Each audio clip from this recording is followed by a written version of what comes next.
Hey Ed, will you tell us a little bit about your work experience?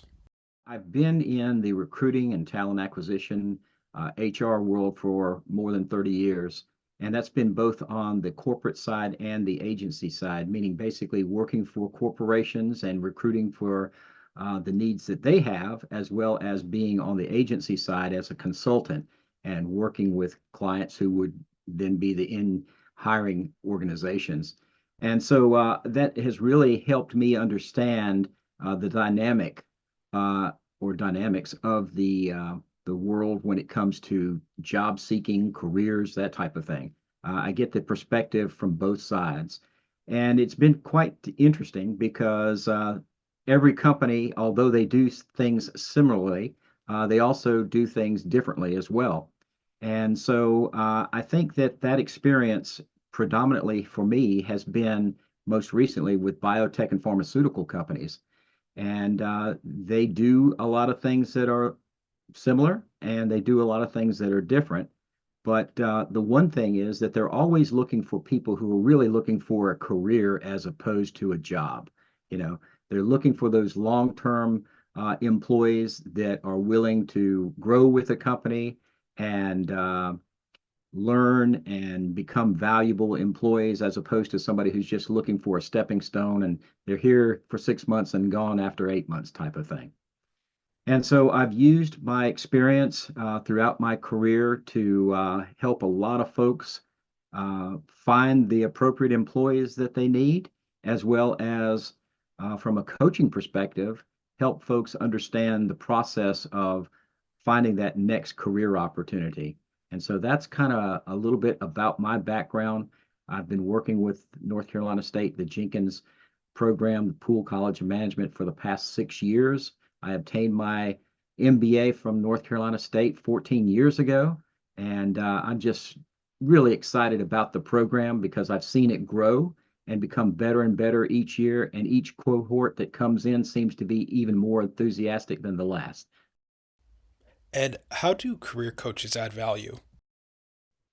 I think that a lot of people don't understand the ins and outs of a career search. And I think that that's really where a career coach like myself can give them the inside scoop of the process and help them with the shortcuts, make sure that they're working efficiently and effectively through their career search and understand the processes and challenges. Because, you know, I do run across several people who are frustrated. They might have been in the job search for 3 or 4 months. They've submitted 2 or 300 applications. They've got one interview and one phone call, and that's it. And they don't understand why. And it's because people are not professional job seekers. To really become good at something, you've got to do it uh, for a while and really understand how it operates. And people just don't have that time to invest into becoming a professional career searcher, if you will. And so that's where a career coach like myself can come in and pull all this experience that I have from different industries and from consulting and recruiting and talent acquisition and HR and kind of put it together in an approach which I refer to as a career strategy. Ed, will you please share an example of how you helped a job seeker throughout the entire job seeking process? So I had a MBA student who was pretty close to graduating, and she was actually working, I believe, in a role for North Carolina State. And she was okay with the role, but really wanted to get out into the private sector and find an opportunity in marketing within the private sector. And so she was struggling. She had applied to many positions and sent out many resumes and really wasn't getting the feedback that she thought she might get because she felt like she was really qualified for the roles that she applied. But when working with her, I realized and came to understand that she really didn't understand the process of applying. I mean, most people understand that, you apply online and you use your resume and you upload that, and then you wait for the company to call you, and they never call you, and then you wonder why. And so, with my experience, I know the process that companies go through because I've been through it myself many times as a recruiter, as a professional executive recruiter, and as a corporate recruiter. And so it gave me the ability to guide her through the process in talking about, for example, how her resume really has to be a good, close match to the job description. The job description is practically the holy grail of a career search because it tells you exactly what the potential employer is looking for. So we work through the resume process. And then we also, before even that, I focused on having her identify target employers instead of just spraying, the market with resumes on positions out there on Indeed and LinkedIn and that type of thing. The charge was for her to decide who are the companies that she wants to work for and who are those companies that have career opportunities that are in line with her career goals. Once she decided who those companies were, did some research, the next thing was to ensure that they had the right type of corporate culture for her. That's very important. People don't really put a whole lot of emphasis in understanding an organization's culture before they go to work with the company. And then after they go to work with the company, they realize this isn't the best culture for my taste, and it just doesn't work out.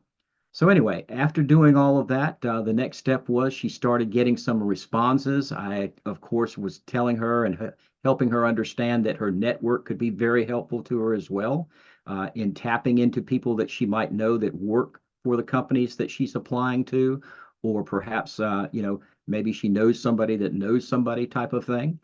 Because the last thing that you want to do is apply for a role and then just sit and wait. You got to take some proactive measures to kind of grease the wheel of the application.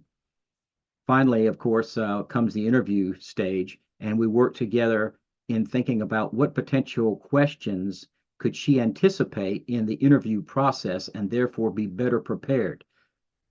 It's not about going to one of those websites that has the top 500 asked questions in an interview. It's more about understanding the role itself, the company, what is their products and or services, and what is the role and the job description say, and then from there, figuring out how is it that I'm going to describe the value that I bring as a candidate based on the role. So she was very successful in going through that entire process and ended up receiving a offer, and we talked about offer negotiation as the final piece, and ended up taking the role and was very successful in it over the past about year and a half, I think it's been now.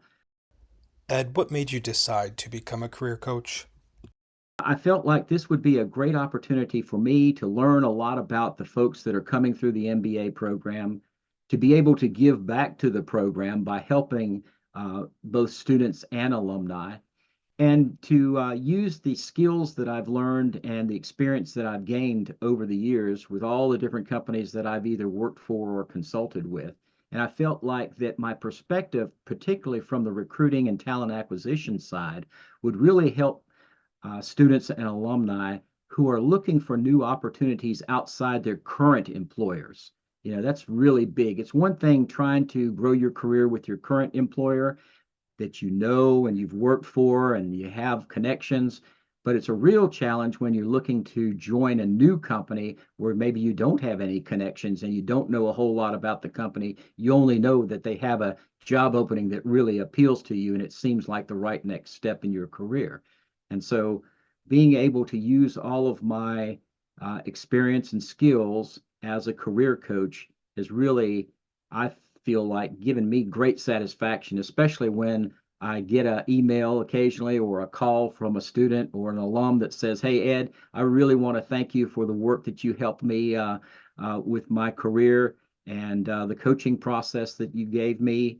It's really been beneficial, and I got the job that I applied for." That's a real sense of satisfaction for me.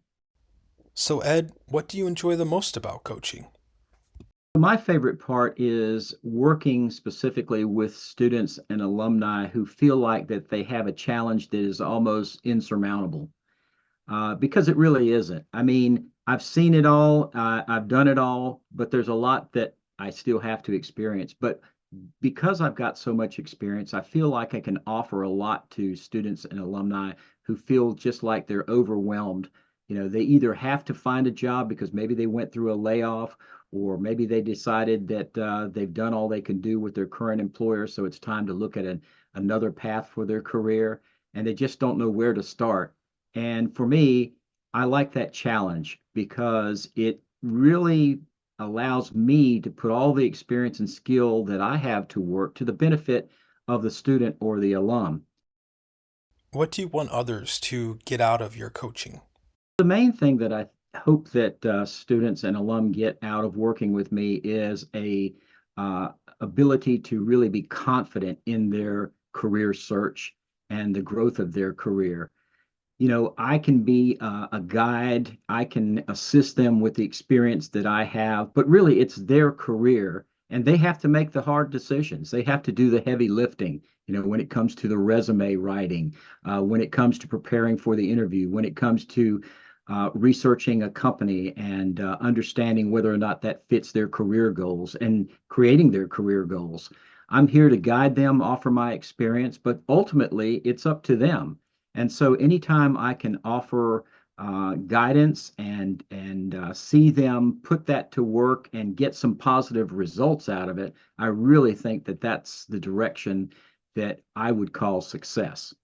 So, Ed, what do you like to do when you're not coaching? What do you enjoy in your spare time?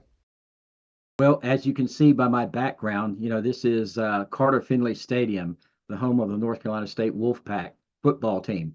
And so I'm an avid football fan for North Carolina State University. And so that eats up a lot of my time during the fall because I'm going to all the home games and watching all the away games on TV.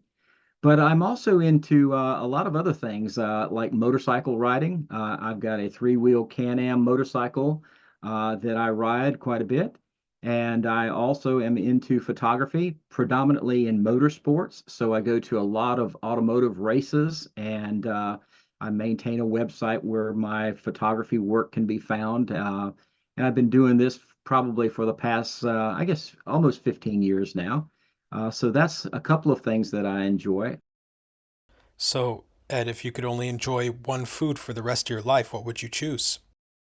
Well, I'm going to say seafood because that's, you can still change seafood. You could have fish, you could have shrimp, you could have lobster. So, given your love for seafood, have you ever been scuba diving? I used to scuba dive quite regularly. I think there are a lot of people that have had a lot more dives than I have, but I think my diving record is up to about 300 dives or so in my dive career. Yeah. If you would like to meet with Ed or any of our other career coaches, please go to 1220 to sign up for an appointment or reach out to Career Services. Thank you.